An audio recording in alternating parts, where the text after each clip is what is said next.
அதைத்தான் நான் உங்களுக்கு சொன்னேன்ல, கடவுளை நம்மகிட்ட வந்து எப்பொழுதும் பேசிக்கிட்டு இருக்காரு, எப்பொழுதும் நம்மளோட உறவாடிட்டு இருக்காருன்னு தான் வேதவசனம் கூறுது. பரிசுத்தாவியானவர் உங்கள்கிட்ட எதுக்கு கொடுக்கப்படுறாரு? புத்தாண்டுக்கு மட்டும் தான் கொடுக்கப்படுறாரா, இல்லை கிறிஸ்மஸ் அன்னைக்கு மட்டும் கொடுக்கப்படுறாரா? எல்லா நாளும் தானே அது கொடுக்கப்படுறாரு. பிறகு உங்களுக்கு வந்து இப்போ வாக்குத்தத்தம் எல்லா நாளும் வாக்குத்தத்தத்தை கொடுத்துட்டு தானே இருக்காரு. எல்லா நாளும் நீ கிறிஸ்துவோட ஐக்கியமா இருக்கணும், ஒவ்வொரு 24x7 நீ கிறிஸ்துவோட ஐக்கியமா இருக்கணும் தான் வேத வசனம் சொல்லுது.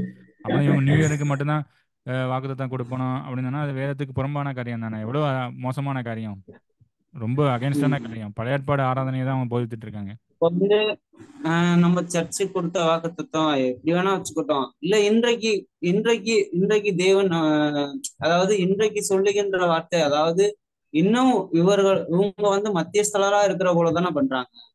இவங்க தேவனிடத்துல வந்து ஜெபம் பண்ணி வசனத்தை எடுத்து சொல்ற மாதிரி தானே பண்ணிட்டு இருக்காங்க. ஆமா ஆமா ஆமா. ம். அப்ப வந்து நியூ இயர் அப்ப வாக்குத்தத்தம் கொடுக்கறது வந்து ஒரு எப்படி சொல்றது, மொத்த வேதாகமுமே வாக்குத்தத்தமா தான் நமக்கு கொடுக்கப்பட்டிருக்கு. மொத்த வேதாகமத்தை வார்த்தையும் நம்மளுக்கு தான். அது ம். ஏன் நியூ இயருக்கு மட்டும் பண்றாங்கன்னு தெரிய மாட்டேங்குது. இல்லை, அது மதிகேடர்கள் மதிகேடர்களை வழிநடத்தி கொண்டிருக்கிறார்கள். ம். உங்களுக்கு புரியுதா? இதுக்கு நம்ம ஒன்றும் பதிலே சொல்ல முடியாது, ஒன்றும் இது பண்ண முடியாது, அவன் யாரையும் திருத்த முடியாது. ம். ஆனால் அதைத்தான் பைபிள் வசனம் சொல்லுது, மூடன் மூடனை வழிநடத்தி கொண்டிருக்கிறான். ம். புரியுதா? இப்போ நம்ம ப்ராப்பர்சியை பற்றி பார்ப்போம். அதாவது ம். பேதுரு வந்து யாரு? இயேசு கிறிஸ்துவோட சீடன் தானே. ஆமா. இயேசு கிறிஸ்துவோட கூட இருந்தவன். ம். இயேசு கிறிஸ்து வந்து நான் சிலுவை மரணத்துக்கு போக போறேன்னு சொல்லும்போது பேதுரு வந்து நீ போகக்கூடாதுன்னு ஏன் சொல்றான்? ஏன்னா பேதுருக்கு அப்புறம் பழைய ஏற்பாடு தெரியாதா? பேதுரு பழைய ஏற்பாடு ப்ராப்பர்சியில் என்ன இருக்கு? இயேசு கிறிஸ்து சிலுவை மரணத்துக்கு செல்லணும்னு தான் சொல்லி தான் இருக்கு. ஆ அப்படின்னா பேதுருக்கு அது தெரியாதா? அப்படின்னா பேதுரு அப்படின்னா ஒழுங்கா பழைய ஏற்பாடை வாசிக்கலாம் தானே அர்த்தம். ம். உனக்கு பேதுரு வந்து புரியுதா? அப்படின்னா இயேசு கிறிஸ்துவோட கூட இருந்த சீடர்களுக்கு அந்த விஷயம் தெரியல. அப்படின்னா கூட இருந்த சீடர்களுக்கு பழைய ஏற்பாடு உள்ள ப்ராபஸி அவங்களுக்கு புரிந்து கொள்ளலன்னு தான் அர்த்தம். அதை குறித்து உங்க கருத்து என்ன? புரியுதா? அது தெரியலன்றதோட இயேசு கிறிஸ்து நம்மளோட இருந்தா நல்லா இருக்குமே, அதாவது இப்படியே இருந்துட்டா நல்லா இருக்குமே அப்படின்னு சொல்லி சுயமா யோசிச்சிருக்கலாம். அப்படி இருந்திருக்கலாம். ஆனால் அதாவது அதுல ரெண்டு திட்டம் வந்து இருக்கு. ஏன்னா இயேசுக்கு அதாவது பிசாசுக்கு வந்து இயேசு கிறிஸ்துவ சிலுவை மரணத்துக்கு கொண்டு போனாலும் பிசாசுக்கு பிரச்சனை தான், கொண்டு போனாலும் பிரச்சனை தான். அதாவது நியூட்ரலாக தான் ம். இருக்கு, கான்ஸ்டன்ட் ஈக்குலிபிரியமா தான் இருக்கு. பிசாசு கொண்டு போகலனாலும் பிசாசுக்கு அது ஆபத்து தான், கொண்டு போனாலும் அது ஆபத்து தான். அதான் அவனால் ம். எதையுமே அவன் செய்ய முடியாது, அதுக்கு தான் அவன் கொண்டு போய் மறிச்சிட்டான். ஏன்னா அதுதான் அவனுக்கு ஏன்னா ஏன்னா அவரை கொண்டு போய் மறிக்கலைன்னா அது இதோட அவனுக்கு ஆபத்தாயிரும். ஏன்னா ம். இருக்கு உலகத்துல இருக்கும்போது ஒண்ணுமே பண்ண முடியாதுல்ல அவனால. அதைத்தான் பவுல் வந்து ரோமன்ஸ்ல சொல்ல வராரு. யூதர்கள் ஏற்றுக்கொண்டிருந்தா மரித்தோரிலிருந்து ஜீவன் உண்டானது போல இருக்கும்னா அப்புறம் என்ன சொல்ல வராருன்னா அப்பமே ஹெவன் வந்து உள்ள இறங்கி இருந்திருக்கும். ம். புரியுதா? ஆனா அது ஆதி திட்டமா வந்து ப்ராப்பர்சி வந்து பழைய ஏற்பாடுல இருக்கிறதுனால அவர் வந்து ஏற்கனவே கடவுளுக்கு எல்லாமே தெரிஞ்சதுனால இது இப்படிதான் போக போகுதுங்கிறது தெரிஞ்சதுனால ப்ராப்பர்சியா எழுதப்பட்டிருக்கு. அதை வந்து கடவுள் வந்து அங்க அங்க அவங்க வந்து இது பண்றாரு. அந்த ப்ராப்பர்சிக்கு ஏத்தாப்ப அவங்க நடக்கல, நடந்ததுக்கு ஏத்தாப்ப தான் ப்ராப்பர்சி எழுதப்பட்டிருக்கு. ம். அது நிறைய பேர் சொல்லுவாங்க ப்ராப்பர்சி எழுது, அதாவது நிறைய பேர் என்ன சொல்லுவாங்க, கேல்வினிசத்தில் உள்ளவங்க வந்து ப்ராப்பர்சி வந்து ப்ராப்பர்சி கொடுத்ததுக்கு அப்புறம் கொடுத்தது மாதிரி இயேசு கிறிஸ்து அங்கே நடிச்சிட்டு போயிட்டாருன்னு சொல்லுவாங்க. அது வந்து கள்ள போதனை. புரியுதா? இப்படி இயேசு இப்படிலாம் நடக்கும்னு தெரிஞ்சது தான் ப்ராப்பர்சி எழுதப்பட்டிருக்கு. புரியுதா புரியலையா? புரியுது புரியுது. அதனாலதான் இயேசு கிறிஸ்து நிறைய காரியத்தை ரகசியமா பண்றாரு. ஏன்னா அவருடைய பிசாசு அந்த ரகசியத்தை அறிஞ்சுக்கிட்டு அவருடைய ப்ராசஸ் ஸ்பீடா முடிச்சிடக்கூடாதுங்கிறதுக்கான தான் பிசாசுக்கு தெரியாம நிறைய காரியத்தை ரகசியமா பண்றாரு. அதைத்தான் நம்ம புரிஞ்சுக்கொள்ளணும். அப்படின்னா இதுல இருந்து நமக்கு என்ன தெரிய வருதுன்னா இயேசு கிறிஸ்துவ கூட இருந்த சீடர்கள் கூட பழைய ஏற்பாடு ப்ராபஸியை ஒழுங்கா விளங்கி கொள்ளல. ம். தெளிவா புரிஞ்சிருந்தாதான் அவங்க தான் நீர் அப்புறம் நீ கண்டிப்பா சிலுவை மரத்தை மறைக்கணும், மறைச்சாதான் நீ பிசாசை ஜெயிக்க போகிறீரு அப்படின்னு அவங்க சொல்லியிருந்திருக்கணும். ஒருவேளை இன்னொரு கேள்வி வரும், என்ன கேள்வினா இயேசு கிறிஸ்துவ தான் யூதர்கள் வந்து ஏற்றுக்கொள்ள மாட்டாங்கல்ல. அது யாருக்குமே ம். தெரியும், பழைய ஏற்பாடுலேயே தெரியும் அப்படித்தானே? ஆ தெரியுமா தெரியாதா? பழைய ஏற்பாடுலேயே ப்ராபஸி எழுதப்பட்டிருக்கு யூதர்கள் வந்து இயேசு கிறிஸ்துவ ஏற்றுக்கொள்ள மாட்டாங்கன்னு. பிறகு இயேசு கிறிஸ்து யூதர்கள்ட்ட போனாருன்னு கேள்வி வரும். ம் அதான் ஏற்றுக்கொள்ள மாட்டாங்கன்னு தெரியுமே, பிறகு எதுக்கு இயேசு கிறிஸ்து சொல்லணும்? ஏன் யூதர்கள்ட்ட போனா, நான் யூதர்களுக்காண்டே வந்தேன், நான் புறஜாதியார்களுக்காண்டி வரலன்னு ஏன் சொல்லணும்? புரியுது? அப்படின்னா ஏதோ அதாவது கேள்வி இருக்கு. ஒருவேளை யூதர்கள் ஏற்றுக்கொண்டிருந்தாங்கன்னா அப்பமே ஹெவன் உள்ள வந்திருக்கும். அதை தான் நம்ம வந்து பார்க்கணும். இது ஏற்றுக்கொள்ளாததுனால இப்போ இந்த சிலுவை மரணத்துக்குள்ள கடைசியா வந்து அதான் அந்த சமாரிய ஸ்திரீல போய் சொல்றாரு, நான் புறஜாதியர்கிட்ட போறேன் அப்படின்னு சொல்றாரு. அவங்க லைன் வந்து மாறுது. ஃபர்ஸ்ட் யூதர்கிட்ட போறாரு, அப்புறம் புறஜாதியர்கிட்ட நான் போறேன் அப்படின்னு சொல்லி அந்த சமாரிய ஸ்திரீ அந்த எக்ஸ்பிளனேஷன் வந்து கொடுக்குறாங்க. இந்த அப்பத்து கீழே ஒன்று தான் நாய்க்கு குட்டிகள் பிறக்கி கொள்ளுமே, அதே போல் நீங்கள் தாங்கன்னா உன்னுடைய விசுவாசம் பெரியது அப்படின்னு சொல்லி அது தான் விசுவாசிக்கிறவங்கள்ட்ட போறாரு புறஜாதியார்ட்ட. ம் அப்படின்னு இதில் நிறைய கான்செப்ட் இருக்கு, நிறைய ரகசியங்கள் இருக்கு, அதை நான் வந்து படித்துக்கொள்ளணும். அதனால தான் இப்போ பாருங்க, இப்போ பாருங்க ஜப்பான்ல வந்து இப்போ இப்போ இப்போ இன்னைக்கு இன்னைக்கு சுனாமி வந்திருக்கு, அப்படிதானே? அஹ் எல்லாம். இப்போ இப்போ 2023 நம்ம மோகன் சிலாத்திரத்து பால் தினகரன்லாம் இப்போ தான் ப்ராப்பர்ட்டி சொல்லி முடிச்சிருப்பாங்க, நேற்று தான் சொல்லி முடிச்சிருப்பாங்க. கிட்டத்தட்ட 8 மணி நேரம் தான், 8 மணி நேரத்துக்கு முன்னாடி தான் அவங்க சொல்லி முடிச்சிருப்பாங்க. அப்படிதானே? அவங்க இதை சொன்னாங்களா சொல்லலையா? ஒருத்தவங்க கூட இதை சொல்லலை. புரியுதா? அப்படின்னா இவங்க இவங்க வந்து அவங்களுடைய கருத்துக்களையும் அவங்களுடைய சிந்தனையும் தான் வந்து ப்ராப்பர்ட்டின்னு சொல்லி வெளிப்படுத்தி கொண்டு இருக்காங்களே தவிர இவங்க வந்து உண்மையான ப்ராப்பர்ட்டிலாம் வந்து சொல்லலை. புரியுதா? அதனால தான் கடவுள் வந்து ப்ராப்பர்ட்டிங்கிறதுனா என்னது? பின்னால நடக்க போறத முன்னால சொல்றது தான் ப்ராப்பர்ட்டி. புரியுதா? ஆனா கடவுள் அவனோட பிள்ளைகளுக்கு வந்து எல்லாத்தையும் வெளிப்படுத்துறதுக்கான எல்லாத்தையும் வெளிப்படுத்துவாங்கிறதுலாம் ஒரு கேள்விதான். ம் எல்லாத்தையும் வெளிப்படுத்தணும்னா உங்களுக்கு கிறுக்கு பிடிச்சிரும். அப்படின்னா எந்தெந்த இடத்துக்குள்ள நம்மளை வெளிப்படுத்தணுங்கிற சட்டன் கருத்தை தான் வெளிப்படுத்துறாரு. அதனால இவங்ககிட்ட வெளிப்படுத்துறது முதல்ல கடவுளே கிடையாது. ஏன்னா பழைய ம் ஏற்பாடுல உள்ள இயேசு கிறிஸ்துவோட கூட இருந்த சீடர்களாலேயே ப்ராபஸியை கணிக்க முடியல. பழைய ஏற்பாடுல எழுத ப்ராபஸியை வந்து அவங்களால கணிக்க முடியல. புரியுதா? அஹ் அதே மாதிரி இயேசு கிறிஸ்து வந்து மத்திய 24வது அதிகாரத்துல எல்லாம் ப்ராபஸியை சொல்லிட்டாரு. அப்படின்னா ப்ராபஸி எல்லாமே வேதத்துல வந்து கொடுக்கப்பட்டு விட்டது. அதுக்கு மிதமிஞ்சி வேற எதுவுமே கிடையாது. எல்லாமே நடக்கும் தான் இருக்கு. சுனாமி வரும் இருக்கு, எல்லாம் வருங்கிறது எல்லாத்தையும் கடைசி செகண்ட் கம்மிங் எல்லாத்துக்கும் கடவுள் வந்து தீர்க்கதரிசனம் சொல்லிட்டாரு. புரியுதா? அதனால இன்னமும் சுனாமி வரும், அது வரும், இது வரும்னு சொல்லிக்கிட்டு இருக்கிறதுனால இது எப்படி தெரியுமா இருக்கு? இவங்க அந்நிய பாஷை பேசுற மாதிரி தான் இருக்கு. உளறிக்கிட்டே இருக்காங்க தெரியுமா? அதுக்கு விளக்கத்தை சொல்லாம பண்ணிக்கிட்டு இருக்காங்க தெரியுமா? இது மக்களுக்கு குழப்பத்தை தானே உண்டு பண்ணுது. அதே மாதிரி தான் இவங்க தீர்க்கதரிசனமும் மக்களுக்கு குழப்பத்தை உண்டு பண்ணி பேசிக்கிட்டு இருக்காங்க. ஏன்னா பூமி அதிர்ச்சி நடக்கும், எல்லாம் நடக்கும் தான் அது வந்து வேதத்துல யாருன்னா இயேசுக்கிறது சொல்லிட்டாரு. அப்படின்னா பூமி அதிர்ச்சி நடக்கிறதுக்கு 2 நாளைக்கு 3 நாளைக்கு முன்னாடி போய் அந்த ஜனங்களுக்கு சொல்லி அந்த ஜனங்களை காப்பாத்துறது தானே தீர்க்க தரிசனமா இருக்கணும். இவங்க யாருமே அது பண்ணவே இல்லையே. ம் அப்படின்னா ஏமாத்து வேலை தானே பார்க்காங்க. அப்படின்னு இந்த தீர்க்க தரிசனம் சொல்லி எனக்கு யாருக்கு பிரயோஜனம்? நமக்கும் பிரயோஜனம் கிடையாது, அவங்களுக்கும் பிரயோஜனம் கிடையாது. ஆனா அவங்களுக்கு ஒரு பிரயோஜனம் இருக்கு. அவங்களுக்கு என்ன பிரயோஜனம் கிடைக்குன்னா அவங்களுக்கு துட்டு கிடைக்கி, பைசா கிடைக்கி. ம் அப்படி யாருக்கும் பிரயோஜனம் இல்லாத ஒரு வேலையை பட்டு மக்களை குழப்பி நேரத்தையும் காலத்தையும் வீணடிச்சுக்கிட்டு எப்படின்னா ஏமாத்து வேலை தானே அவங்களுக்கு பார்க்காங்க. அதனால ப்ராஃபஸிங்கிறது யாருன்னா இயேசு கிறிஸ்து எல்லாத்தையுமே வந்து சொல்லிட்டாரு. அப்படின்னா இப்போ இனிமே நம்ம சொல்லணும்னா அது மக்களை காப்பாற்றுறதுக்காக தான் சொல்லணும்.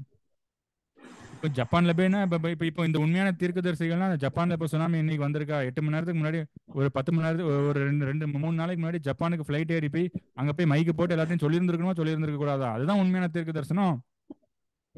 அப்படி சொன்னா இப்போ சுனாமி வருதுன்னு சொல்லி எல்லாரும் காப்பாற்றி உடனே அவங்க வேற ஏதாவது சேஃபஸ்ட் ஏரியாவுக்குள்ள போயிருப்பாங்கல்ல, சேஃப் ஏரியாவுக்குள்ள. இப்போ திருநெல்வேலியில வெள்ளம் வரும்போது திருநெல்வேலி வெள்ளம் வரதுக்கு முன்னாடி இங்கே திருநெல்வேலிக்கு வந்து ஒரு 3 நாளைக்கு முன்னாடி கேம்ப் போட்டு ஒரு வேன் பிடிச்சி போய் எல்லாருக்கும் போய் வெள்ளம் வருதுன்னு உங்களுக்கு சொல்லியிருக்கணும்ல. சொன்னா அவங்க வந்து காப்பாற்றப்பட்டிருப்பாங்களே. எத்தனை பேருக்கு எவ்வளவு பெரிய நஷ்டம், எத்தனை பேருக்கு எத்தனை கோடி நஷ்டம், எத்தனை பேருக்கு வந்து எவ்வளவு சேதாரங்கள் நடந்துட்டு. அது சொல்றதுன்னு தீர்க்க தரிசனம் காப்பாற்றப்படுதல் அங்க இருக்கணும்ல. இவங்க சொல்றது வந்து இந்த காத்துல ஏதோ சொல்லிட்டு போற மாதிரி இருக்கு. அந்த அந்நிய பாஷை பேசிட்டு இருக்காங்கல்ல, அந்நிய பாஷை வா பா பான்னு வளர்றாங்க. ஆனா அது வளர்றதுக்கு அர்த்தம் சொல்லணும்ல. அர்த்தம் சொன்னா தானே புரியும். இவங்க தீர்க்க தரிசனமும் அதே மாதிரி தான் பண்ணிட்டு இருக்காங்க. அர்த்தம் தெரியாதபடிக்கு பண்ணிக்கிட்டு இருக்காங்க. காத்துல ஊதிக்கிட்டு இருக்காங்க. எதுக்கு ஊதுறாங்கன்னா அவங்க நல்ல சுய லாபத்துக்காண்டி அவங்க பணம் சம்பாதிக்காண்டி பண்ணிட்டு இருக்காங்க. நம்ம போய் விசுவாசிகளை போய் ஏமாத்தி வஞ்சாங்கம் பண்ணிட்டு இருக்காங்க. அப்படின்னா தீர்க்க தரிசனங்கிறது ஃபர்ஸ்ட் நம்ம என்னங்கிறத பார்க்கணும். ஏன்னா நமக்கு பாதி வெளிப்படுத்துதலே உள்ள தீர்க்க தரிசனம் பாதி இது அவனுக்கு யாருக்குமே விளங்கலை. அப்புறம் எதுக்கு நீங்க வந்து ப்ராப்பர்ட்டின்னு வச்சு ஆரம்பிச்சு விட்டுட்டு இருக்கீங்க? தீர்க்க தரிசனம் அப்படின்றது வந்து பாத்தீங்கன்னா வரும் காரியங்களே இயேசு பரமேறி போன பிறகு பாத்தீங்கன்னா ஒரு இடத்துல சொல்லியிருப்பாரு, வரும் காரியங்களை என்ன செய்வார்னா வெளிப்படுத்த வெளி வெளிப்படுத்துகிறவரா இருக்கார் ஆவியானவர். அதாவது வரும் காரியங்களை தம்முடைய ஊழியக்காரர்களுக்கு காண்பிக்கும் பொருட்டு அப்படின்னு சொல்லிட்டு சொல்றாரு. அதுவும் இல்லாம வேத தீர்க்க தரிசனம்ன்றது நம்ம வந்து ரெண்டு விதமா பார்க்கலாம். ஒண்ணு வந்து தேவன் கொடுத்ததான வார்த்தை என்னன்னா, வரும் நாட்கள் வந்து இப்படியாக வரும் நாட்கள் வந்து இப்படியாக நடக்கும் அப்படின்னு சொல்லி ஆல்ரெடி என்ன சொல்லியிருக்காங்க, வேதாகமத்துல கொடுத்திருக்கிறாரு. கடைசி நாட்களில் என்னென்ன நடக்கும்னு சொல்லிட்டு அது தீர்க்க தரிசனம் தான். அப்ப இவங்க வந்து தீர்க்க தரிசனம்னு சொல்றது வந்து என்னன்னா, தங்களை உயர்த்தி காமிக்கும்படியாக தான் என்ன செய்யறாங்க, தீர்க்க தரிசனம் அப்படின்னு சொல்லி சொல்றாங்க. அப்ப தீர்க்க தரிசனம்னா பிறருக்கு நீங்க சொல்றது சரிதான். என்னன்னா பிறருக்கு உதவியாக தான் இருக்கணும் தீர்க்க தரிசனம் சொல்லி மத்தவங்கள அதே மாதிரிதான் அந்நிய பாஷையும் பிறருக்கு உதவியாக தான் இருக்கணும். அதே மாதிரிதான் தீர்க்க உதவியாக வரணும். ஆனா இங்க உதவியாகவே இல்லை. அப்படின்னா இவங்க வந்து கள்ள தீர்க்க தரிசனம் பண்ணிக்கிட்டு இருக்காங்கன்னு அர்த்தம். பிறருடைய புரோஜனத்துக்காகவே தான் வரங்களும் தீர்க்க தரிசனங்களும் பல விதமான ஆவியானவராலே கொடுக்கப்படுகிறது தான். இந்த வரங்கள் எல்லாமே பிறருடைய புரோஜனத்துக்காக தான் கொடுக்கப்படுகிறது. ஆனா இன்னைக்கு வந்து பாத்தீங்கன்னா அனைவர் என்ன செய்யறாங்க, ஒரே ஒரு கான்செப்ட் வச்சுக்கிறாங்க. என்ன கான்செப்ட்னா, நம்மளுக்கு தேவன் இப்ப எனக்கு சித்தம் அப்படின்னு சொல்லி வச்சுட்டு அதுக்கான வார்த்தையை எடுத்து எடுத்து எடுத்து சொல்லி தீர்க்க தரிசனம் சொல்றது. இதுல வந்து நம்ம வந்து அவர்களை எதுவும் சொல்ல முடியாது. நம்ம தான் வந்து என்ன செஞ்சுக்கணும், வேதாகம் நம்ம கையில அவங்கள சொல்ல முடியாதுன்னு கிடையாது, நம்ம சாட்டையை கொண்டு அடிக்கணும். இயேசு கிறிஸ்து சாட்டை எடுத்தாரா எடுக்கலையா? இயேசு கிறிஸ்து வந்து அப்போ ஆலயத்துக்கு வெளியே வியாபாரம் பண்ணவங்க சாட்டை எடுத்தாரு. இப்போ உள்ள வியாபாரம் பண்ணிட்டு இருந்தா இப்போ இருக்கிற காலகட்டத்தில் இயேசு கிறிஸ்து இருந்தா என்ன பண்ணிருப்பாரு சொல்லுங்க. இப்ப இருக்கிற தீர்க்க தரிசனங்கள் வந்து தங்களை உயர்த்தும்படியாக தான் இருக்கு. அதாவது நான் தீர்க்க தரிசனம் சொல்றேன், இப்ப நான் தீர்க்க தரிசனம் சொல்றேன் அப்படின்னு சொல்லி. பிரதர் வணக்கம். வணக்கம் பிரதர். வணக்கம். எங்க சென்னையில இருந்தா பேசுறீங்களா? ஆமா, சென்னையில இருந்து பேசுறேன். கோவிந்தராஜ் சார். ஆமா சார். இப்பதான் கொஞ்சம் வெளியே. சரி சரி. நீங்க ஜீசஸ் ஃபேன் வச்சிருக்கீங்களா? யாருன்னே தெரியல. இல்ல இல்ல இல்ல எனக்கு அது ரொம்ப பிடிக்கும். ஓ சரி. இப்பதான் வெளியே போயிட்டு வந்தேன். ஓ சரி பிரதர். இல்ல அதான் பிரதர், அதாவது இப்ப நம்ம ப்ராஃபஸியை பத்தி தான் பார்த்துட்டு இருக்கோம். ஏன்னா அவ்வளவு பேரும் கள்ளத்திற்கு சொல்லிக்கிட்டு இருக்காங்களா? ஆமா ஆமா ஆமா, இது கண்டினியூவா நடக்குது. இல்ல இதுக்கு நான் வேதத்தின் படி சொல்லிட்டு இருக்கேன். அதாவது வேதத்துல இயேசு கிறிஸ்துவும் பேதுருக்கும் கம்யூனிகேஷன் நடக்கு. என்ன நடக்குன்னா, பேதுரு யாரு? இயேசு கிறிஸ்துவோட கூட இருக்கிற சீடர். அவர் என்ன பண்றாரு, இயேசு கிறிஸ்து சிலுவை மரணத்துக்கு நான் போக போறேன்னு சொல்லும் போது பேதுரு என்ன சொல்றாரு, நீ சிலுவை மரணத்துக்கு போக கூடாதுன்னு சொல்றாரு. ஆமா ஆமா. ஆனா சிலுவை மரணத்துக்கு இயேசு கிறிஸ்து போகணும்னு சொல்லி பழைய ஏற்பாடுலயே ப்ராபசி இருக்கு. ப்ராபசினா என்னதுன்னா, பின்னால உள்ளதை முன்னால சொல்றதுதான் ப்ராபசி. அது யாருன்னு பழைய ஏற்பாடுல இருக்கு. அப்படின்னா பேதுரு ஒழுங்கா படிக்கலையான்னு ஒரு கேள்வி வரும். சீடர்களுக்கே அந்த ப்ராபசி வந்து ஒண்ணும் விளங்கி கொள்ள முடியல. சீடர்களுக்கே அது முடியல. இவனும் அவ்வளவு பேரும் வந்து தீர்க்க தரிசனம் உரைச்சிக்கிட்டு இருக்கான். புரியுதா புரியலையா? இப்ப யூதர்கள் வந்து முதல்ல ஒழுங்கா பழைய ஏற்பாடு ப்ராபசியை படிச்சிருந்தாங்கன்னா இயேசு கிறிஸ்து சிலுவையில அடிச்சிருக்க மாட்டாங்க. சரி சரி. அப்படின்னா என்ன அர்த்தம்னா, இயேசு கிறிஸ்து இந்த உலகத்துல வர்ற காலகட்டத்துல பழைய ஏற்பாடே ஒருத்தனுக்கும் ஒண்ணுமே தெரியலன்னு அர்த்தம். புரியுது புரியுது புரியுது. இப்போ அதே காலகட்டத்துல தான் இருக்கும். ஒரு பயலுக்கும் ஒண்ணுமே தெரியல. அந்நிய பாஷைனா என்னது? அந்நிய பாஷை வந்து பேசினா அதுக்கு விளக்கம் சொல்லணும். ஏன்னா பரிசுத்த ஆவியானவர் உங்க இடத்துல வரும்போது உங்களுக்கு விடுதலை தான் உண்டாகும். பரிசுத்த ஆவியானவர் உங்களுக்குள்ள வரும்போது குழப்பம் உண்டாகாது. அப்படின்னா அந்நிய பாஷை பேசினா, அப்படின்னா பப்ளிக்கா அந்நிய பாஷை பேசினா அதுக்கு விளக்கம் சொல்லணும். விளக்கம் சொல்லாம நீ எதுக்கு உளறி கிட்டு இருக்க? மென்டல் பேலானி. ஆமா ஆமா, மென்டல் தான் உளரும். புரியுதா? அதாவது பிரதர் பிரச்சனை என்னன்னா, நான் கொஞ்சம் பேசிட்டு இருக்கேன். பிரச்சனை என்னன்னா வந்து இப்ப எல்லாருக்குமே கரெக்டான மாஸ்டர் வந்து அமைகிறது கிடையாது. ஆமா கரெக்ட் கரெக்ட். ஆமா கரெக்டுங்களா? ரெண்டாவது இப்ப வந்து இப்ப நியூ டெஸ்ட்மெண்ட் நல்லா படிச்சுட்டு அப்புறமா ஓல்டு டெஸ்ட்மெண்ட் போனோம்னா எல்லாருக்குமே விளக்கம் வந்து கிளியரா புரியும். ஆமா ஆமா. இல்ல இல்ல இல்ல இல்ல அதான் இப்ப என்னன்னா, கரெக்டுங்களா? இப்ப நம்ம வந்து நியூ டெஸ்ட்மென்ட் படிச்சதுனால இவர் தான் இயேசு கிறிஸ்து நம்மளுக்கு ஓல்ட் டெஸ்ட்மென்ட் படிக்கும்போது நமக்கு புரியுது. ஆனா நியூ டெஸ்ட்மென்ட் இல்லாம அவங்க ஓல்ட் புரியுது டெஸ்ட்மென்ட் புரியுது. படிக்கும்போது அவங்களுக்கு புரியல. அதான் பிரச்சனை. உண்மைதான் உண்மைதான் உண்மைதான் உண்மைதான். நீங்க சொல்லுங்க. நான் பேசட்டுங்களா? பேசுங்க பேசுங்க. பிரதர், எனக்கு வந்து என்னோட அனுபவ சாட்சி ஒண்ணு சொல்லிடுறேன். 10 வருஷம் முன்னாடி நான் வந்தது, அதாவது கிறிஸ்துக்குள்ளார. சரி பிரதர். ஒரு நிமிஷம் இருங்க, ப்ளூடூத் போட்டுக்கிறேன் கொஞ்சம், ஒரு நிமிஷம். பிரதர் இது வந்து ஒரு 30 மினிட்ஸ் திரும்ப கட் ஆகும். நம்ம திரும்ப நான் உங்களுக்கு ஜூம் லிங்க் அனுப்பிவிடுவேன். நீங்க உடனே ஜாயின் பண்ணிருங்க. ஓ, சரி சரி சரி சரி. ஒரு 7 நிமிஷம் கழிச்சு தான் நம்ம ஸ்டார்ட் ஆகும். அதனால ஒரு 7 நிமிஷம் வெயிட் பண்ணி ஜாயின் பண்ணுங்க. சரி சரி சரி. கொஞ்சம் உடனே ஜாயின் பண்ணிட்டீங்கன்னா உடனே ஜாயின் பண்ணிட்டீங்கன்னா நம்ம டிஸ்கஸ் பண்றதுக்கு ஈஸியா இருக்கும்.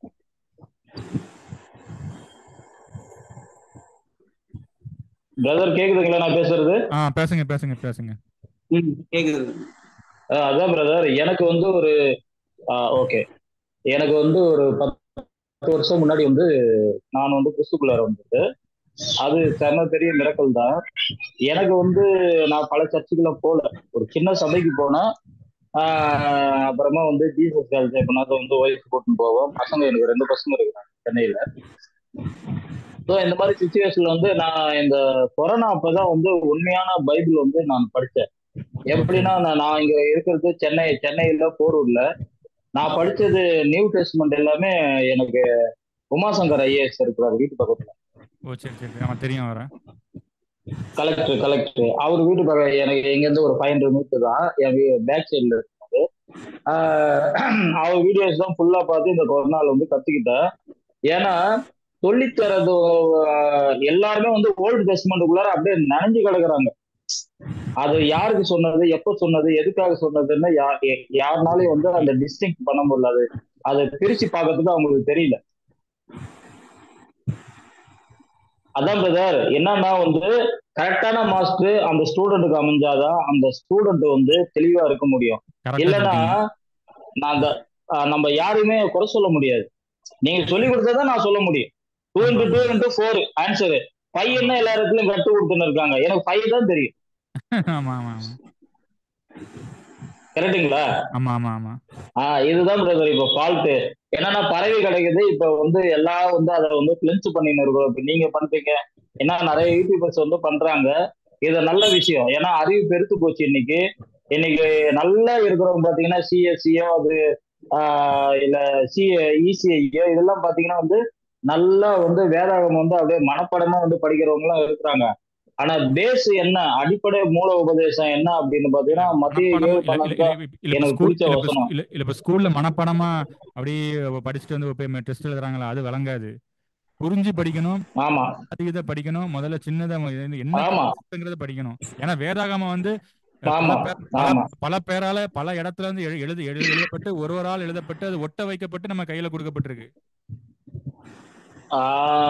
உங்களுக்கு புரியுதா? இது நிறைய டிரான்ஸ்லேஷன் மிஸ்டேக்கும் இருக்கு. நம்ம இந்த கான்செப்ட்லாம் அறிஞ்சு கொண்டு படிக்கும் போது நம்ம அதை புரிஞ்சு புரியுது. எல்லாமே அந்த புத்தக சுருளா ஒரு இதுல இருந்தா எடுத்திருக்காங்க, புகையில இருந்து எடுத்திருக்காங்க. அப்படியே எடுத்து எல்லாம் ஒட்ட வைக்கப்பட்டு நம்ம கையில வந்திருக்கு. எல்லாத்தையும் கம்பைன் பண்ணி இருக்காங்க, கன்சாலிடேட் பண்ணி இருக்காங்க.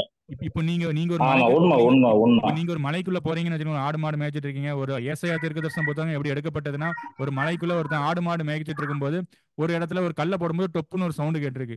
டொப்புன்னு சவுண்ட்னா என்னடா சவுண்டு கிடக்குன்னு சொல்லி மலையில போய் ஒரு குகைக்குள்ள போய் பார்த்துருக்கேன். அந்த ஏசாயா சுருள் இருந்திருக்கு ஒரு பானைக்குள்ள. புரியுதா? அப்படி எடுத்து ஒவ்வொருத்தரா எடுக்கப்பட்டது. பாதி எழுதின பேர பாதி பேர் பார்க்கவே இல்லை. ஒவ்வொருத்தரும் பார்த்ததே கிடையாது. ஆனா எழுதப்பட்டிருக்கு. ஆனா பரிசுத்த ஆவியானவரால் எழுதப்பட்டிருக்கு. அது நமக்கு சேர்க்கப்பட்டு நம்ம கையில கொடுக்கப்பட்டிருக்கு. இந்த கான்செப்டை முதல்ல நம்ம படிச்சுக்கிட்டு நம்ம படிக்கும் போது நமக்கு புரியும். அதை விட்டுட்டு சும்மா இதோட அரேஞ்ச்மெண்ட்டே முதல்ல கரெக்டா இருக்கா நம்ம சொல்ல முடியாது.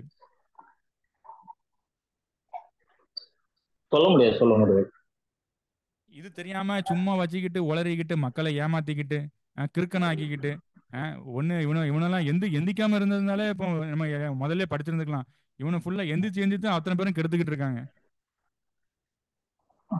ஆமா பிரதர், இது எப்படின்னா வந்து நம்மள போல ஆள் வந்து டீமா பண்ணா மட்டும்தான் இதுக்கு வந்து இப்போ சக்சஸ். இப்போ இப்போ இப்போ ஸ்கூல்ஸ்ல இதுல பாருங்க. நிறைய இப்போ வந்து இப்ப நம்ம இல்ல இல்ல பணத்துக்கோ பிரதர், இப்போ ஸ்கூல்ஸ்ல பாருங்க, first standard, second standard, third standard, fourth standard பிஇக்குள்ள போயிடுறான். சட சட சடன்னு சிலபஸை கொடுக்கான். கடைசியில் ஒருத்தனும் ஒன்னையும் உருப்படியா படிக்க முடியும். அதுக்கு ஆமா அதுக்கு கொஞ்சம் கொஞ்சமா கொடுத்து மெதுவா ஆமா படிங்கப்பா. ஏன் அவசரப்படுத்த என்ன தாங்க போய் நீ சாதிக்க போற? இதே விஷயம் தான் இங்கேயும் இங்கேயும் ஒன்றும் தெரியாம ஒண்ணும் கிடையாது. உளறிக்கிட்டு. அஹ், சொல்லுங்க பிரதர். ஓகே, அவர் பேசுறாருங்களா? இப்ப இல்ல நீங்க பேசுங்க. நான் பேசுறேன். அதான் பிரதர், இது என்னன்னா வந்து ஒருத்தரால 2 பேரால சரி பண்ண முடியுமானா கிடையாது. நம்மள மாதிரி சத்திய தாகம் உள்ளவங்க, அதாவது இதுல யாரு இடறி போவாங்கன்னா, ஒண்ணு ஃபர்ஸ்ட் எடுத்தோன்னா பணம் தான், ரெண்டாவது ஃபேம், ரெண்டாவது அந்த கே மூணாவது கேஸ்ட். இப்படி எல்லாம் பார்த்தாங்கன்னா இது வந்து கிறிஸ்துக்குள்ள இருக்க முடியாது. கண்டிப்பா. கரெக்டுங்களா? நான் வந்து இந்த ஜாதி அந்த ஜாதி அப்படின்னு கேட்டாங்கன்னாவே எனக்கு வந்து ஃபர்ஸ்ட் ஆஃப் ஆல் பிடிக்காது. ஏன்னா நான் கிறிஸ்து எந்த ஜாதி அப்போ? கரெக்டுங்களா? இல்ல இல்ல இயேசு கிறிஸ்து என்ன சொல்றாரு? மரித்து யூதனாலும் அல்ல உயிர்த்தெழுந்த கிறிஸ்து நம்மள. இயேசு ம், கிறிஸ்து என்ன சொல்றாரு? யூதனாலும் அல்ல, கிரேக்கனாலும் அல்ல, கிறிஸ்து இயேசுக்குள் எல்லாரும் ஒன்றா ம், இருக்கிறோம். அவ்வளவுதான், வேற ஒண்ணுமே எல்லாரும் கிடையாது. ஒன்றா இருக்கிறோம். ஆமா, அதாவது பிரதர், இது இப்ப நான் பாக்குறது எல்லாருமே பாத்தீங்கன்னா வந்து, இப்ப உனக்கு மனுஷன் உனக்கு எதெல்லாம் செய்யணும்னு நினைக்கிறான்னா நீ அடுத்தவங்களுக்கு செய். மத்திய 7:12. ரைட்டுங்களா? இதுதான் எனக்கு வந்து ரொம்ப பிடிச்ச வசனம். இதுதான் பேஸ். இது எப்படின்னா வந்து not only for helping to poor people. ரைட்டுங்களா? அது மட்டும் பிரதானம் கிடையாது. ஒருத்தவங்களுக்கு, அதாவது நீங்க வந்தீங்கன்னா என்ன மரியாதை கொடுத்து பேசணும், அது வயசுல சின்னவங்களா இருந்தாலும் பெரியவங்களா இருந்தாலும் அதே மரியாதை எப்படி அந்த குழந்தை கேட்குமோ, அந்த குழந்தைகிட்ட நம்ம மரியாதை நடந்துக்கிட்டாலே அந்த குழந்தை அந்த நம்ம கிட்ட இருந்து அந்த அந்த நல் நல் நடத்திய ஆட்டிடியூட் வந்து அது கற்றுக்கும். ஆமா, கண்டிப்பா. இதேதான் பெரியவங்களுக்கு நம்ம கொடுத்து நம்ம வந்து கிறிஸ்துக்குள்ளார வந்து மரியாதை நடந்துக்கிறப்ப, எப்ப நீ யாருப்பா இவ்வளவு மரியாதையை பேசுற, இவ்வளவு அடக்கமா, அதாவது பேசுறத கூட, அதாவது ஆவிக்குரிய எல்லாவற்றையும் நிதானிக்க கடவன் அப்படின்னு ஒரு வார்த்தை வசனம் இருக்கு. அப்போஸ்தலர் பவுல் சொல்லுவார்.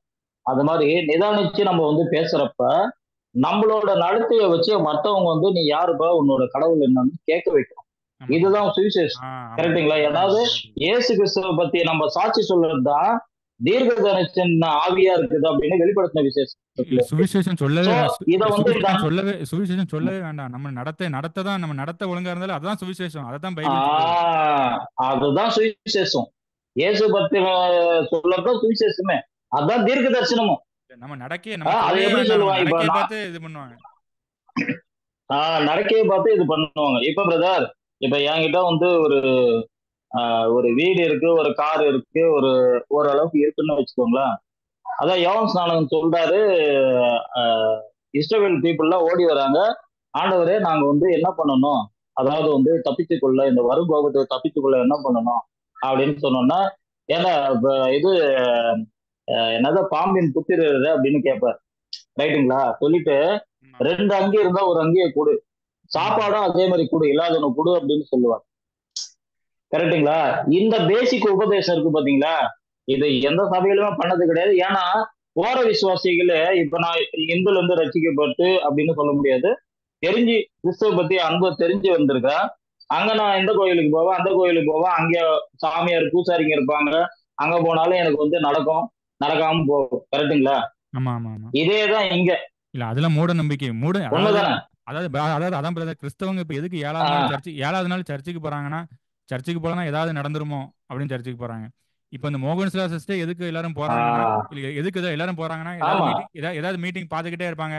உடனே பிள்ளைக்கு மேரேஜ் ஒழுங்காயிரும், உடனே பிள்ளைக்கு குழந்தை பிறந்துரும், ஏதாவது நடந்துரும். நடந்த உடனே நம்ம மோகன் சிலா மீட்டிங் போனதுனாலதான் நமக்கு நடந்துட்டு அப்படின்னு நினைப்பாங்க. இதெல்லாம் மூட நம்பிக்கை. ஆமா ஆமா ஆமா. ரெண்டாவது பிரதர், இவர்கள் வந்து தீர்க்க தரிசனம் என்று சொல்றது வந்து எதுக்குன்னா, மக்களுக்கு பிரயோஜனமாக இருக்கணும் அப்படின்னு சொல்றதை காட்டிலும் தங்களை வந்து பெரிய ஆட்களாக காட்டிக்கொள்ளணும். நான் இத்தனை நாள் உபவாசம் இருந்து ஜெபம் பண்ணி இந்த வசனத்தை எடுத்து இந்த வருஷம் நம்மளுக்காக ஆண்டவர் இந்த வார்த்தையை கொடுத்தார் அப்படி என்று சொல்றாங்க. ஏன் பிரதர்? அப்போ வந்து மக்களுக்கு வந்து ஒரு எப்படின்னா ஒரு விழிப்புணர்வு, ஒரு வந்து எப்படி சொல்றது, சுயமாக தேவனை குறிச்சு ஒரு அறிவு தேவைப்படுகிறது. தேவனை குறிச்சு அறிகிற ஒரு அறிவு தேவைப்படுது. அந்த அறிவு இல்லாதனாலதான், தேவனை அறிகிற அறிவு அந்த ஒரு தெளிவு இல்லாதனாலதான் என்ன ஆகுதுன்னா, இவங்க வந்து தீர்க்க தரிசனம்ன்ற பேர்ல தேவனுடைய வார்த்தையை எடுத்து பேசிக்கிட்டு இருக்காங்க. தேவனுடைய வார்த்தை எப்பொழுதுமே நம்மளுடைய கரங்கள்ல இருக்கிறது. வேதாகமம் வந்து முழுவதுமாக நம்மளுக்காக கொடுக்கப்பட்டதுதான். அதுல வந்து இந்த வார்த்தை மட்டும் இந்த ஆண்டு முழுக்க இந்த வார்த்தையை வச்சு ஜெபம் பண்ணுங்க அப்படின்னு சொல்றது ரொம்ப தவறான விஷயம். இது வந்து என்னன்னா, நம்ம வந்து இப்ப நீங்கள் நானும் தெரிஞ்சிருக்கிறோம். அப்போ வந்து இந்த மாதிரி வந்து நம்ம வெளியே போய் வந்து என்ன செய்யணும்னா, வெளியே போய் நம்மளை சுத்தி இருக்கிறவங்களுக்கோ, வெளியே போய் இறங்கி சுவிசேஷம் சொல்ற மாதிரி இவங்களுடைய வழிநடத்துதல் கிடையாது. இப்ப வந்து இன்னைக்கு சபைக்கு போறாங்கன்னா கடைசி வரைக்கும் அவங்க சபைக்கு தான் போகணும். அவங்க வந்து விசுவாசிகளா தான் இருக்கணும். அப்படின்ற கான்செப்ட்ல தான் என்ன செய்யறாங்க இன்னைக்கு தீர்க்க தரிசனமா இருக்கட்டும், எல்லாமே அவங்க போதிக்கிற எல்லா வார்த்தையும் அப்படியாகதான் இருக்கு இல்லையா பிரதர்? அவங்க போதிக்கிற எல்லா வார்த்தையும் எப்படி இருக்குன்னா, அவங்களுக்கு கீழே, அதாவது எப்படின்னா, கடைசி வரைக்கும் நீ சபைக்கு வந்து சபையை இது பண்ணணும் அப்படின்னு சொல்றாங்க. அதான் பிரதர் கரெக்ட். அதாவது அவங்களுக்கு அடிமையா வைக்கணும், இவங்க கிறிஸ்துவுக்கு அடிமையா வைக்க முடியாங்க விசுவாசிகளை. அவங்க தங்களுக்கு அடிமையா வச்சுக்கிறாங்க.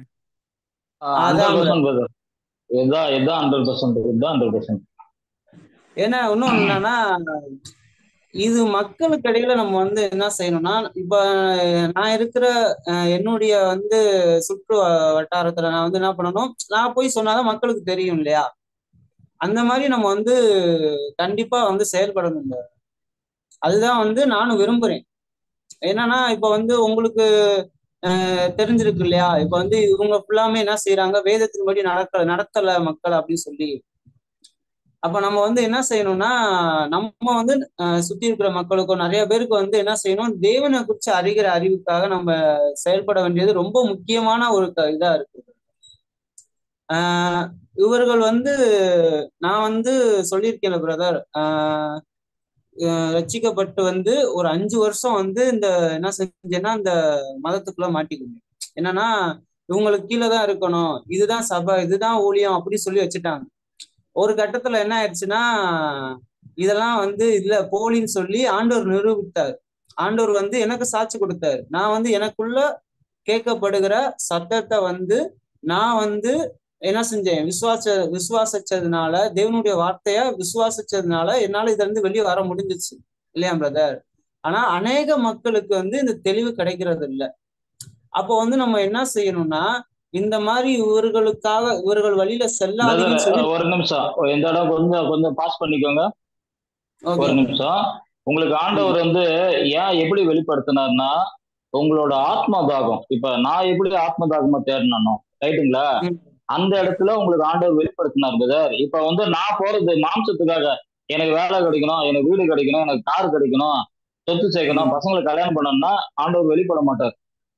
நீங்க கண்டினியூ பண்ணுங்க. இந்த ஒரு ரீசன் தான் இதனால உங்களுக்கு ஆண்டவர் சத்தம் கேட்டுச்சு. நீங்க இததான் சொல்றேன் பிரதர். சர்ச்சில் வந்து அவங்க வந்து சத்தியத்தை கூட சொல்ல வேணாம். அவங்க வந்து சொல்ல வேண்டியது என்ன, கிறிஸ்துவுக்கு நேராக நடத்தினாலே போதுமே. நீ தனியா வேதத்தை எடுத்து வாசி, பைபிளை வாசி, தேவன் உன்னோட பேசுவார், இந்த ஒரு சத்தியம் போதுமே. அப்படி சொல்லிட்டு அவங்களுக்கு காணிக்கை கிடைக்காதுல்ல, பணம் கிடைக்காது. இந்த ஒரு சத்தியம் போதும்ல பிரதர். எனக்கு ஒரே ஒரு கேள்வி பிரதர், எனக்கு ஒரே ஒரு கேள்வி. நான் இந்து குடும்பத்துல இருந்து வந்து என்னன்னா, எனக்கு ஒரே ஒரு கேள்வி மனசுக்குள்ள வந்த கேள்வி என்னன்னா, வானத்தையும் பூமியை உண்டாக்குன தேவன், என்ன பேசுகிற தேவன், ஏன் என்னோட தனியா பேச மாட்டாரா அப்படின்னு கேள்வி வந்ததுனாலதான் என்னால அதிகமாக தெரிஞ்சு கொள்ள முடிஞ்சிச்சு பிரதர். என்னாலன்றதோட தேவனுடைய கிருபையினால என்ன செஞ்சாரு, அவர் இது பண்ணாரு. அப்ப மக்களுக்கு வந்து ஒரு தெளிவு உண்டாகியே ஆகணும் பிரதர். ஆனா இவங்க வந்து அந்த தெளிவு மக்களை தெளிவே உண்டாக விட மாட்டாங்க.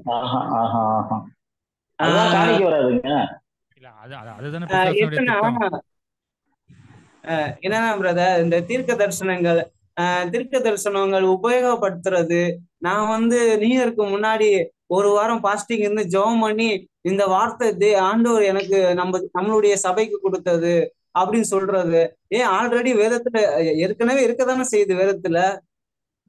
வேதம் முழுவதும் நம்மளுக்கு ஒரு புரிதலுக்காகவும் தேவன் வாக்குத்தத்தம் கொடுத்த அநேக வசனங்கள் நம்மளுக்காக இருக்கத்தானே செய்யுது. வேதமே தீர்க்க தரிசன புத்தகம் தான். வேதம் கடைசி காலங்கள்ல தீர்க்க தரிசனங்கள் புத்தகங்கள், அதுவும் இல்லாம இயேசு கிறிஸ்து நம்மளுக்காக அநேக ஆசீர்வாதங்கள், பரலோகத்தின் ஆசீர்வாதங்களை கொடுத்திருக்கிறார். ஆனா இன்னமும் வந்து தீர்க்க தரிசனம்ன்ற பேர்லயும் வாக்கு தத்துவம் என்ற பேர்லயும் என்ன செய்யறாங்கன்னா, மக்களை உலகத்துக்கும் உலக ஆசீர்வாதத்துக்கு தான் அடிமைப்படுத்துறாங்க. நீ வந்து இந்த இதை செஞ்சுட்டா போதும், அதை செஞ்சுட்டா போதும், தேவன் உன் குடும்பத்தை பாதுகாப்பாரு, தேவன் வந்து உன்னை ஆசீர்வதிப்பாரு, இப்படியே வந்து நடத்துறாங்க இல்லையா பிரதர்? ஆமா. அதான் பிரதர். இப்போ உங்களுக்கு தெரிஞ்சிருக்குன்னா உங்களுடைய வட்டாரத்துல நீங்க செயல்படணும். அதாவது எனக்கு தெரிஞ்சிருக்குன்னா நான் செயல்படணும். அதுக்கு ஒரு முக்கிய காரணமா இருக்கு பிரதர். அப்ப வந்து இப்போ வந்து வருமானமே வந்து ரொம்ப அதிகமா வர்றது வந்து சபையில தான் வருது, சர்ச்சில் தான் வருது. அதை அப்படி அவங்க விட மாட்டாங்க. இன்னைக்கு ரட்சிக்கப்படாதவங்க கூட கேள்வி கேட்கிறாங்க. நீங்க ஏதாவது பிசினஸ் பண்ணணும்னு வச்சுக்கோங்களேன், காய்கறி கடை வைக்கணுமா இல்ல விவசாயம் பண்ணணுமா, விவசாயத்துல நாங்க ஒரு வருமானம் கிடையாது. 1,00,000 ரூபா போட்டா 1,00,000 போயிரும். புரியுதா? எந்த ஒரு இன்வெஸ்ட்மெண்ட் பண்ணாலும் அதுக்கு பணம் அதிகமா தேவை. ஆனா சர்ச் ஆரம்பிக்க மட்டும் இன்வெஸ்ட்மெண்ட்டே தேவையில்லை. உங்களுக்கு புரியுதா? இன்வெஸ்ட்மெண்ட்டே இல்லாம உங்களுக்கு நல்லா காணிக்க அது பாட்டுக்கு ஜம்முன்னு வந்துகிட்டு இருக்கும். அதனாலதான் எல்லாரும் இந்த தொழிலுக்குள்ள வராங்க. இது ஒரு தொழிலா தான் பண்ணிட்டு இருக்காங்களே தவிர நீங்க நினைக்கிற மாதிரி சபையெல்லாம் யாரும் வந்து பண்ணல. அதை முதல்ல புரிஞ்சுக்கணும். எனக்கு தெரிஞ்ச ஒரு நபர் கேட்டாரு பிரதர், ரட்சிக்கப்படாதவர். அவர் வந்து பைபிளை பத்தி ஓரளவுக்கு தெரிஞ்சிருக்கிறார். அவர் கேட்கிறாரு, வேதத்துல இது இல்லையே, இது ஏன் வந்து பைபிள் வந்து இப்படி சொல்லலையே, ஆனாலும் ஏன் உங்க வந்து இப்படி காணிக்க வாங்குறாங்கன்னு சொல்லி என்கிட்ட கேட்கிறாரு இல்லையா பிரதர்? அதுக்குதான் பிரதர் நம்ம அதுக்குதான் பிரதர் கண்டித்து உணர்த்துதல் செய்தி நம்ம போடணும். ஏன்னா எனக்கு ஒருத்தர் ஃபோன் பண்ணி இப்படிதான் சொன்னார், நீங்க எல்லாரும் இப்படி குறை சொல்லிக்கிட்டே இருக்கீங்களே, நம்ம கிறிஸ்தவ ஊழியக்காரங்களே குறை சொல்லும் போது புறஜாதிகள் அதை பார்த்து இடல் அடைய மாட்டாங்களா அப்படின்னு கேட்டாரு. உடனே அதுக்கு என்ன பதில் சொன்னா, அவங்களுக்கு என்ன பதில் சொன்னா, நம்ம இப்படி நீதியை குறித்து அவங்களுக்கு அகைன்ஸ்டா பேசுறதுனாலதான் அவங்க கிறிஸ்துவ ஏற்றுக்கொள்வாங்கன்னு சொன்னேன். உங்களுக்கு புரியுதா? கிறிஸ்தவத்துக்குள்ளே இவங்க வந்து கண்டித்து உணர்த்திக்கிட்டு இருக்காங்க. இவங்க வந்து அப்புறம் கிறிஸ்தவத்துக்குள்ள தப்பையே அவங்க கண்டிக்காங்களே, அப்புறம் இவங்ககிட்ட உள்ள தேவன் தான் உண்மையான தேவன்கிறத புறஜாதியார் அறிந்து கொள்வாங்கன்னு சொல்லி நான் சொன்னேன். இல்ல நான் சொல்லியிருக்கேன், ஒரு 2 நபர்கிட்ட சொல்லியிருக்கேன். எனக்கு என்னுடைய ஃப்ரெண்ட்ஸ் சொல்லியிருக்கேன். என்னன்னா, இயேசு வேற, நம்மளுக்கு பைபிள் கொடுக்கப்பட்டது இயேசு வேற. இல்ல நான் என்ன சொல்றேன்னா, இயேசு கிறிஸ்து காலத்துல வந்து சர்ச்சுக்கு வெளியே வியாபாரம் தான் பண்ணிட்டு இருந்தாங்க. ஆனா இப்போ வந்து சர்ச்சுக்கு உள்ளே வியாபாரம் பண்றாங்க. பைபிளே கூறு போட்டு வியாபாரம் பண்ணி ப்ராபசி வியாபாரம், அந்நிய பாஷை வியாபாரம், சபா வியாபாரம் வேதத்துக்குள்ள பண்றாங்க. இயேசு கிறிஸ்து காலத்துல வேதத்துக்கு வெளியே தான் பண்ணாங்க. அதுக்கே இயேசு கிறிஸ்து சாட்டை எடுத்தாரு. அப்படின்னா இப்போ இயேசு கிறிஸ்து இருந்தா என்ன பண்ணிருப்பாரு? அப்படின்னா நம்ம இயேசு கிறிஸ்துடைய சீடர்கள்லாம் நம்ம சாட்டை எடுத்து உள்ள புகழணும். கடவுளை அதான் எதிர்பார்க்காரு. அவரே கிடையாது. கடவுள் தான் அதை செய்ய சொல்றாரு. அதை வந்து செய்யணும். அதை செய்ய ஆரம்பிச்சாலே கண்டித்து உணர்த்தது வந்துட்டாலே ஆட்டோமேட்டிக்கா சபை திரும்பும். சபை வந்து கிறிஸ்துவுக்கு நேராக திரும்பும். இன்னொரு விஷயம் பிரதர், என்னன்னா சாட்டை எடுக்கிறது நான் பரிசுத்தாவின் மூலமா சொல்றேன். சாட்டை எடுக்கிறது தவறே கிடையாது. சாட்டை எடுக்கிறது தான் கிறிஸ்து விரும்புறார். அதை முதல்ல நம்ம கிறிஸ்துவ புரிந்து கொள்ளணும். நீ ஒவ்வொருத்தரும் சாட்டை எடுக்க ஆரம்பிச்சிட்டீங்கன்னா ஆட்டோமேட்டிக்கா அவனை ஓடிடுவானு. இன்னொரு விஷயம் பிரதர், சில பேர் என்ன செய்யறாங்கன்னா, நான் பார்த்த சில பேர் என்ன செய்யறாங்கன்னா, அவங்களுடைய எண்ணங்கள் வந்து தேவனுக்கு நேராக இருக்கு. அதாவது தேவனுக்குள்ளாக மக்களை நடத்தணும்னு இருக்கு. ஆனா வந்து அவர்களுடைய புரிதல், தேவனை குறிச்சு புரிதல் வந்து ரொம்ப தவறா இருக்கு. அவங்கள வந்து நம்ம குறை சொல்ல முடியாது. ஏன்னா அவங்களுக்கு வந்து போதிச்சவங்க, அவங்கள வழி நடத்தினவங்க என்ன பண்ணிட்டாங்கன்னா, ஒரு மதத்துக்குள்ள வழி நடத்திட்டாங்க. அப்ப வந்து அவங்ககிட்ட வந்து அந்த மாதிரி ஆட்கள்கிட்ட நம்ம கண்டிப்பா சொல்லி ஆகணும். சொல்லி ஆகணும். அப்ப வந்து ரெண்டு விஷயம் நடக்குது. ஒண்ணு வந்து புரியாம செய்யறாங்க. புரியாம இதுதான் சர்ச்சை, இதுதான் ஊழியம், இதுதான் வந்து பைபிள் அப்படின்னு சொல்லிட்டு நம்பி ரொம்ப ஆணித்தனமா நம்பி செய்யறாங்க ஒரு விஷயம். இன்னொருத்தவங்க வந்து தங்களுடைய சுய இச்சைக்காகவும் ஆசைக்காக செய்யறது. இந்த 2 விஷயத்துக்காக தான் இன்னைக்கு வந்து 2 விஷயம் தான் நடந்துகிட்டு இருக்கு. அதாவது தங்கள் மனசுல தோன்ற சுய இச்சையை வந்து மேன்மைப்படுத்தி பேசி இந்த 2 விஷயத்துக்காக என்ன செய்யறாங்கன்னா 2 விதமாக நடந்து கொண்டிருக்கிறாங்க. இது வந்து என்ன செய்யணும், ஒரு விழிப்புணர்வாக நம்ம சுத்தி உள்ளவங்களுக்கு கண்டிப்பா அறியாதவங்களுக்கு சொல்லிதான் ஆகணும். பிரதர் இப்ப வந்து கட் ஆகும், ஒரு நிமிஷத்துல கட் ஆகும். திரும்ப ஒரு 7 நிமிஷம் கழிச்சு திரும்ப உடனே ஜாயின் பண்ணுங்க. ஓகே பிரதர், நீங்களும் உடனே ஜாயின் பண்ணுங்க. உடனே ஜாயின் பண்ண நம்ம சொல்றதுக்கு வசதியா. Sure sure sure.